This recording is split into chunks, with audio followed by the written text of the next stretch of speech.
అధిక బరువు అనేక సమస్యలకు కారణం. సాహితీ యోగా ఆన్లైన్ క్లాసులో జాయిన్ అవ్వండి.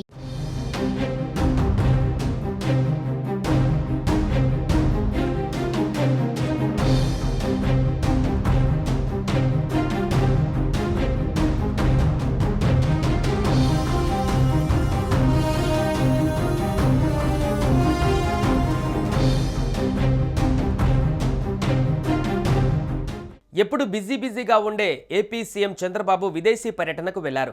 చంద్రబాబు తన కుటుంబ సభ్యులతో కలిసి యూరప్ పర్యటనకు బయలుదేరి వెళ్లారు. సీఎం చంద్రబాబు సతీమణి భువనేశ్వరి సహా మంత్రి నారా లోకేష్ కుటుంబ సభ్యులు కూడా వెంట వెళ్లారు.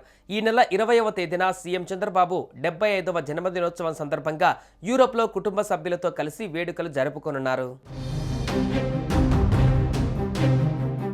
ముఖ్యమంత్రి చంద్రబాబు కుటుంబ సమేతంగా విదేశీ పర్యటనకు వెళ్లారు. 75వ జన్మదిన వేడుకలను యూరోప్లో జరుపుకుంటూ 22న తిరిగి రాష్ట్రానికి చేరుకుంటారు. చంద్రబాబుతో పాటు ఆయన సతీమణి భువనేశ్వరి, మంత్రి లోకేష్ దంపతులు వెళ్లారు. 20న చంద్రబాబు 75వ జన్మదిన వేడుకలను యూరోప్లోనే జరుపుకోనున్నారు. విదేశీ పర్యటన ముగించుకొని 22న ముఖ్యమంత్రి రాష్ట్రానికి చేరుకుంటారు. మొత్తం 5 రోజుల పాటు విదేశాలలో గడపనున్నారు. వజ్రోత్సవ జన్మదినోత్సవాన్ని పూర్తిగా కుటుంబ సభ్యులతోనే గడపనున్నారు చంద్రబాబు.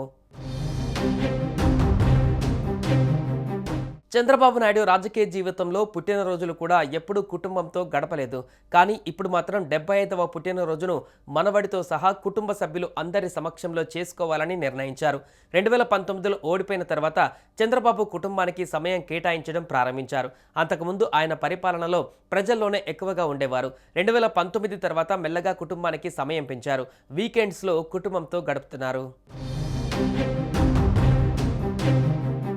ముఖ్యమంత్రి అయిన తర్వాత కూడా వారానికి ఒకరోజు అయినా కుటుంబంతో గడుపుతున్నారు. కుటుంబ కార్యక్రమాలకు హాజరవుతున్నారు. మొత్తంగా చంద్రబాబు కుటుంబానికి కొంత సమయం ఇస్తూ ఉండడంతో ఫ్యామిలీ మెంబర్స్ కూడా కొన్ని ముఖ్యమైన వేడుకలని కలిసి చేసుకునేలా ప్లాన్ చేసుకుంటున్నారు. ఈసారి చంద్రబాబు పుట్టినరోజును కుటుంబం అంతా కలిసి చేసుకోనుంది. ఈ పర్యటన అనంతరం మే 22న భారత్కు తిరిగి రానున్నారు.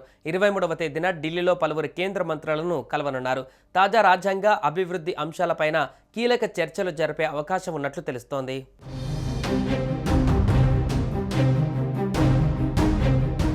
సుమన్ టీవీలో మీ పర్సనల్ అండ్ బిజినెస్ ప్రమోషన్స్ కోసం కింది నెంబర్కి కాంటాక్ట్ చేయండి.